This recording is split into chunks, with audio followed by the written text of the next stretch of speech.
ያው ጠቅልል ባለ መልኩ ከባድ የአእምሮ ህመሞች የሚል ነው።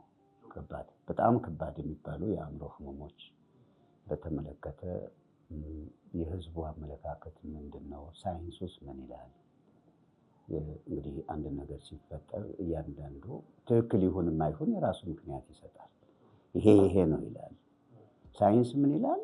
ህዝቡ አመለካከት እንዴት ነው? የኛ ህዝብ ብቻ ሳይሆን በዓለም ላይ ያሉ አብዛኛው ህዝብ ምን ይላል? ጠቅለል ባለ መልክ እነዚህ ከባድ የአእምሮ ህመሞች መከሰቻቸው እንዴት ነው የሚከሰቱት? በምን ምክንያት ነው የሚከሰቱት? መንስኤያቸው ምናምን ናቸው ይታያል። ህክምናቸውስ ምን ይመስላል?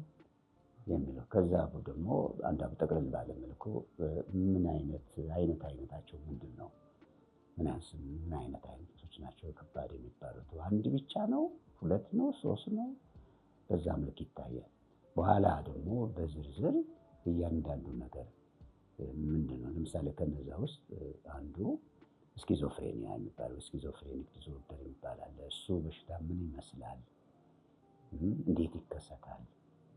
መጀመሪያ ያው ስለ ከባድ አእምሮ ህመሞች መገለጫቸው የጋራ መገለጫቸው ምን እንደሆነ ከታየ በኋላ እሺ ምን ነገሮች ይከሰታሉ የሚለው ጤና ይስጥልኝ እንደምን አላችሁ? ዶክተር ግንባሩ ገብረማርያም እባላለሁ። የአእምሮ ህክምና ስፔሻሊስት ነኝ።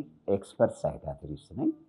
በዚህ በአእምሮ ህክምና ሙያ ከ30 ዓመት በላይ አገልግያለሁ።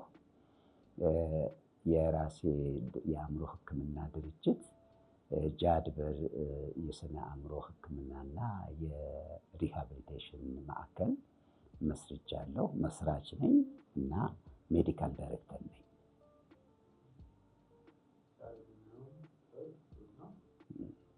በዛሬው ቀን የምናደርገው ውይይት ስለ ከባድ የአእምሮ ህመሞች ይሆናል። ከባድ የአእምሮ ህመሞች ሰዎች ህዝብ ያለው አመለካከትና የሳይንስ አመለካከት ምን ይመስላል የሚለውን እናያለን።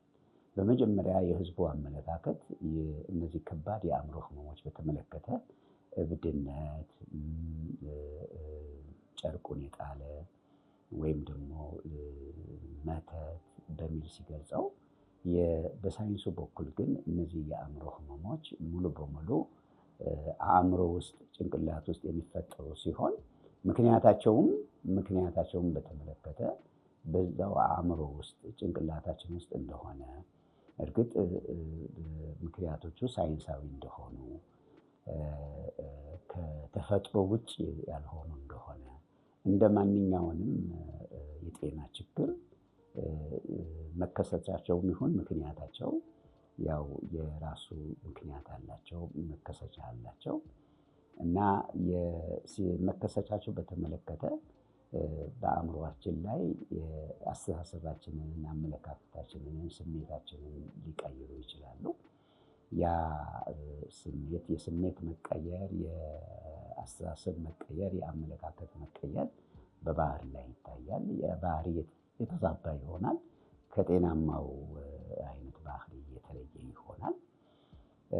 አንዳንድ ጊዜ በአንዳንድ ህመሞች ላይ የምናያቸው ነገሮች ሰዎች በጣም ውስጣቸው ጦርነት ይሆንና መቅበጥበጥ፣ እረፍት ማጣት፣ ወደ ሰውን ማጥቃት፣ ራሳቸውን የመጉዳት፣ ሌላውንም የመጉዳት ባህሪያት ሊታዩ ይችላሉ።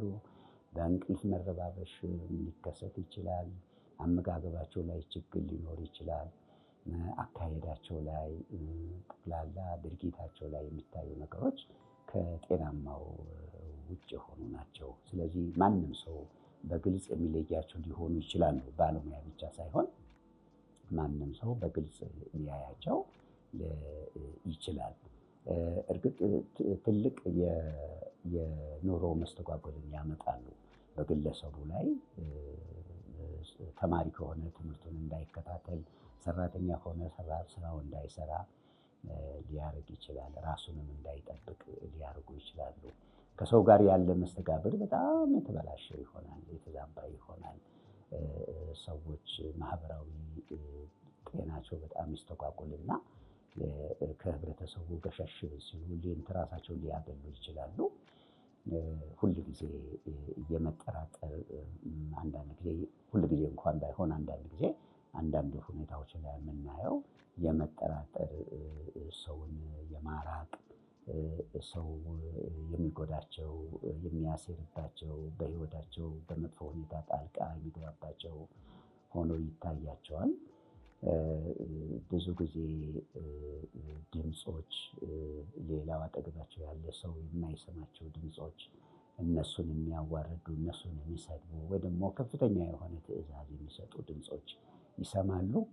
በዛን ጊዜ ያ የተሰሙት ድምጾችን ያው እውነት ለነሱ እውነት ሆኖ ስለሚታይ ይፈጽሟቸዋል። ታዘው መጥፎ ነገር ሁሉ ይሰራሉ።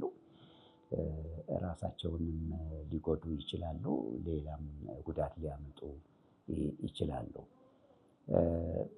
ሌላው ትልቁ ነገር እዚህ ላይ የምናየው እንደዚህ አይነት ሰዎች ሕክምና አያገኙም። በአግባቡ ሕክምና ሳያገኙ ሰው በልዩ ልዩ ስለሚተረጉመው ምክንያታቸው በተመለከተ እርኩስ መንፈስ ነው ብሎ ስለሚያስብ ወደ ሌላ ቦታ የባህል ሕክምና ቦታ ወደ ሃይማኖት ቦታዎች ይኬዳሉ። እርግጥ እዛም ያው በጸሎት በልዩ ልዩ መንገድ እርዳታ ያገኛሉ። ግን ብዙ ጊዜ በቂ የሆነ እርዳታ ስለማይሆን መሆን ያለበት ለወደፊትም ሕክምናቸውን መድኃኒታቸውን እየወሰዱ የእምነቱ የጠበሉ የምኑ አንድ ላይ ቢካሄድ ስለማይጋጭ ህሙማን በይበልጥ ይጠቀማሉ። እዚህ ላይ የቤተሰብ ንቃት በተመለከተ ህመሙ ያው በደንብ ስለማይገነዘቡት በሌላ ትርጉም ስለሚሰጡት ያው መፍትሄው እንዳተረጓጓማቸው ስለሚሆን ትክክለኛ መንገድ ላይ አይሆንም። ህመምተኞች ይጎዳሉ። ህመምተኞች ራሳቸው መታመማቸውን አያውቁም እና ስለማይገነዘቡ ሐኪም ቤትም ሕክምና ልፈልግ ብለው ወይ ጠበል ቦታም በዚህ ያስፈልገኛል ብለው የሚሄዱ የሉም። ያው ብዙ በጣም የታመሙት በተመለከተ ቤተሰብ ጓደኛ የሚያውቃቸው ሰው ወደ ሐኪም ቤት ነው ወይ ደግሞ ወደ ጠበል ቦታ የሚወስዳቸው። ስለዚህ እነዚህ ህመሞች በመጀመሪያ ሲጀምሩ በጣም በሚረብሽ መልክ ሊሆን ይችላል። በጣም ሊያስጨዋቸው ይችላል። ደግሞ የሆነ ሌባ ወይ ደግሞ ጠላት መሳሪያ ይዞ ገብቶ ሊያጠቃን ነው፣ ቤተሰብ ሊፈጅ ነው የሚል ነገር ሊያሳያቸው ይችላል። በዛ ተረባብሸው በጣም ከቁጥጥር ውጭ ይሆናሉ። ቤተሰብም በዛን ጊዜ ያው እነሱ አስረው ምን ብለው እቤት ብዙ ጊዜ እንዳው ጠበልም ደግሞ ሐኪም ቤትም ከመውሰድ በፊት ቤት አስረው ያስቀምጧቸዋል እና ብዙ ጉዳት ይደርስባቸዋል።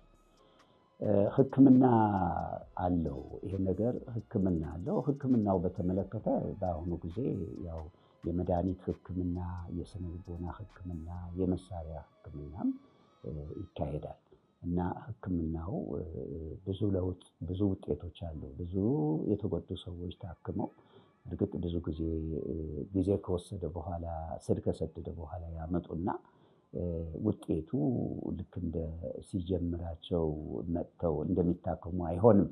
ስር ይሰድና የሚገኘው ውጤት ለውጥ አመርቂ ላይሆን ይችላል። እርግጥ ጊዜ ሊወስድ ይችላል። በዛን ጊዜ ቤተሰብ ያው ይቸኩላል፣ ተብሎ አላገኘም እያሉ ይላሉ። ሁለተኛ ችግር ከቤተሰብ ጋር በተያያዘ የመድኃኒት ችግር ነው። መድኃኒት በጣም ይፈራሉ። መድኃኒቶቹ ሱስ ይፈጥሩባቸዋል። ደግሞ ያፈዛል፣ ያደነዝዛል፣ የባሰው ያረጋል የሚል የተሳሳተ አመለካከት ከጎረቤታቸው ከዘመዳቸው ከሌላውም ይሰሙና ወደ ሕክምና ላለመውሰድ ይወስናሉ። መጥተውም ያው እኛ በተቻለ መጠን መድኃኒቶቹ የራሳቸው ባህሪ እንዳላቸው፣ የማይፈለጉ ጎኖች እንዳሉ፣ የሚፈለጉ ጎኖች እንዳሉ፣ የማይፈለጉ ጎኖች እና የሚፈለጉ ጎናቸው ሚዛን ላይ ስናስቀምጥ የሚፈለጉ ጠቀሜታ ያላቸው ጎናቸው የበለጠ እንደሚሆን፣ ያ አንዳንድ እንደ እንቅልፍ የሚለው ድካም የሚለው ነገር በጊዜያዊነት እንደሆነ፣ ከጊዜ በኋላ የሚለቅ ነገር እንደሆነ፣ አንዳንድ ነገሮች ቢኖሩም እነዛ ነገሮች ደግሞ ብዙ አስጊ እንዳልሆኑ፣ አንዳንድ መድኃኒቶች ልክ አሁን በአካላዊ ሕክምና ላይ አለርጂ እንደመሆን አንዳንድ ነገሮች ሲከሰቱ የዛ ነገር ማርከሻ እንዳለ በሙሉ አስተምረን አስረድተን ሕክምና ጀምረው እጅግ በጣም ጥሩ ውጤት ላይ ሲሆኑ ሰዎቹም ቤተሰብም በጣም ደስ ይለዋል። ስለዚህ ብዙ ጊዜ አሁን በእኔ ተሞክሮ ሳይ እነዚህ በጣም ከባድ የተባሉ ህመምተኞች ሁሉ ሳይዘገይ ከተያዘ ከታከሙ ማንኛውም አይነት ስራቸውን መስራት ይችላሉ። ኃላፊነታቸውን መወጣት ይችላሉ። እኔ አሁን ማኔጀሮች ሁሉ እንዳሉ ነው የማውቀው። ብዙ ቦታ ሲኦ ወይም ደግሞ ስራ አስኪያጆች፣ አስተማሪዎች፣ ሐኪሞችም ራሱ በዚህ ታክመው ጥሩ ውጤት ላይ እንዳሉ ማንኛውም ሰው የሚኖረው ኑሮ እንደሚመሩ፣ ትዳር እንደሚይዙ፣ ልጅ እንደሚወልዱ፣ ፕሮጀክት ሁሉ እንደሚከፍቱ በዚህ አንድ ትልቅ ማስረጃ ነው ያለው። ትልቅ ተሞክሮ ነው ያለው። መጽሐፍ ሁሉ የጻፉ አሉ። ታክመው ድነው ህክምናቸውንም እያደረጉ መድኃኒት ሁሉ እየወሰዱ መጽሐፍ ሁሉ የሚጽፉ ምህንድስና የሚሰሩ ህክምና የሚሰሩ ማንኛውም አይነት ስራ የሚሰሩ አሉ። ስለዚህ እርግጥ አንዳንድ ህመሞች አሉ። አንዳንዶቹ ቅድም እንደተናገርኩት ዘግይተው የተጀመረ ከሆነ ውጤቱ አሁን እንዳልኩት አይሆንም። ግን ምንም ቢሆን በቁጥጥር ስር ውሎ ሊባባስ የማይችልበት ደረጃ ላይ ይደርሳል እና ከሞላ ጎደል ኑሯቸውን መምራት ይችላሉ። ስለዚህ እነዚህ ህመሞች ህዝቡ እንደሚያስበው ከተፈጥሮ ውጪ በሆነ መንገድ ወይም ደግሞ ሱፐርናቹራል በሆነ መንገድ ሳይሆን የሚፈጠሩት አእምሮ ውስጥ ባለ ያው ችግር አንዳንድ ቅመሞች አሉ፣ ኒውሮትራንስሚተርስ የምንላቸው የነዛ ቅመሞች መዛባት እንዳለ በጥናት ተደርሶበታል። ስለዚህ በልዩ ልዩ ምክንያት ውጫዊ በሆኑ ምክንያቶች፣ ውጫዊ የሆኑ ምክንያቶች ስል ሳይንሳዊ ምክንያቶች ናቸው። ለምሳሌ አንድ ሰው አደጋ ቢደርስበት የመኪና አደጋ ብለው ወይም ማንኛውም ሰው የሚያመጣበት አደጋ ቢደርስበት በዛ የተነሳ ከባድ የአእምሮ ህመም ሊከሰትበት ይችላል። ሌላው ደግሞ ከዘር ውርስ ሊኖር ይችላል። ልክ አሁን የስኳር ህመም እንዴት ይከሰታል ቢባል ተፈጥሯዊ በሆነ መንገድ ነው። ምክንያቶቹ የተለያዩ ናቸው። ልክ እነዚህም ከባድ የሆኑ የአእምሮ ህመሞች የሚሆኑ ሌሎቹ ሳይንሳዊ በሆነ መንገድ እንደሚከሰቱ እንደሚፈጠሩ። ሌላው ለምሳሌ አንድ ሰው አካሉ ውስጥ የሆነ በሽታ ቢኖር በዛ በሽታ የተነሳ በአካላዊ በሽታ ምክንያት የተነሳ ከባድ የአእምሮ ህመም ሊፈጠር ይችላል። አንጎሉ ላይ እጢ ቢኖር ደግሞ ሌላው የሰውነቱ ክፍል ላይ ሌላ በሽታ ቢኖር እንደዛ ሊፈጠር ይችላል። ሌላው አደንዛዥ ዕፅ ከዕፆች ጋር በተያያዘ ከባድ የአእምሮ ህመሞች ይከሰታሉ። መድኃኒቶችም አንዳንድ መድኃኒቶች ለአካላዊ በሽታ ተብለው የሚጠቀሙ መድኃኒቶች አሉ። እነሱም ወደ ከባድ የአእምሮ ህመም ሊመሩ ይችላሉ። ስለዚህ በጠቅለል ባለ መልኩ የአእምሮ ህመም ሳይንሳዊ ህመም ነው። ሰው እንደሚያስበው አይደለም። ልክ አካላዊ በሽታ እንደምንወስድ ጨጓራ ህመም፣ ስኳር ህመም፣ ደም ግፊት ህመም እንደዛ የጤና ችግር መሆኑ ተገንዝቦ ሰው ሳይሳሳት በተቻለ መጠን አስፈላጊ የሆነ ህክምና በአግባቡ ማካሄድ ያስፈልጋል። ልክ ሰው ጠበል እንኳን ቢወስድ ሌላ የህክምና ቦታ ቢወስድ መድኃኒቱ ሳይቋረጥ መንፈሳዊ ህይወቱን እዛ እምነቱ በተመለከተ ማድረግ ይችላል። ግን መድኃኒቱ ቆሞ አይደለም። መድኃኒቱ ከዚህ በፊት እንደምታስታውሱት HIV/AIDS በጣም ሰፍቶ በጣም ሰውን እየጨረሰ እያለ መድኃኒቶች ተቋርጠው በልዩ ልዩ ምክንያት ተቋርጠው እንደገና በጣም ተስፋፋ እና በኋላ እርምጃ ተወሰደ፣ አዋጅ ወጣ። መድኃኒታቸውንም እየወሰዱ እምነታቸውን መከታተል ያልቻሉ ሲባል የኤችአይቪ/ኤድስ ቁጥር በጣም እየቀነሰ መጣ። ስለዚህ ይሄ በዚሁ አይነት መንገድ ማንም ሰው አካሉ ሲታመም የሆነ ህመም ሲኖረው እየታከመ እንደሚጸልይ፣ ጠበል እንደሚያረግ ወይ ቁርአን እንደሚቀራለት ይሄኛውም ህመም በሚኖርበት ጊዜ እንደዛው በተጓዳኝ ቢደረግ ሰው ከሰቆቃው ከችግሩ ይላቀቃል። የህዝባችን ወይ ደግሞ በዚህ ችግር የተጎዱ ሰዎች ሰቆቃ በጣም በጣም ሊገመት የማይችል በጣም ከባድ የሆነ ነገር ስለሆነ እንግዲህ በዚህ ብለን ግንዛቤያችንን ከፍ አድርገን ተምረን ለማያውቁ አሳውቀን ራሳችን ጉዳት ካለብን ቤተሰባችን ላይ ጉዳት ካለ ዝም ብሎ አምቆ አለመያዝና በአፋጣኝ ሕክምና እንዲገኝ ምክንያቱም ቶሎ በተጀመረ ቁጥር ቅድም እንዳልኩት ቶሎ በተጀመረ ቁጥር ጥሩ መፍትሄ ጥሩ ለውጥ ይኖራል። ስለዚህ በየቦታው እንደ ድሮ አይደለም አሁን በየቦታው የሕክምና ተቋማት አሉ ይሄን አይነት ሕክምና የሚሰጥ ሰዎች ቢታከሙ ቶሎ ቢታከሙ ሳያፍሩበት ሳይሸማቀቁ እውነታውን ተከትለው ሰው እንዳይጎዳ ራሳቸውም እንዳይጎዱ ሌላው ሰው እንዳይጎዳ ቢያደርጉ ይጠቀማሉ። የሳይንስ እውነታ ነው። እንግዲህ ክቡራን አድማጮቼ ተመልካቾቼ በዛሬው ቪዲዮአችን ብዙ ለእናንተ የሚጠቅም ነገር ለእናንተ ብቻ ሳይሆን ለወገኖቻችሁ ለቤተሰባችሁ ለሌላውም ሕዝብ የሚጠቅም ነገር ትንሽም ይሁን ዕውቀት አግኝታችኋል።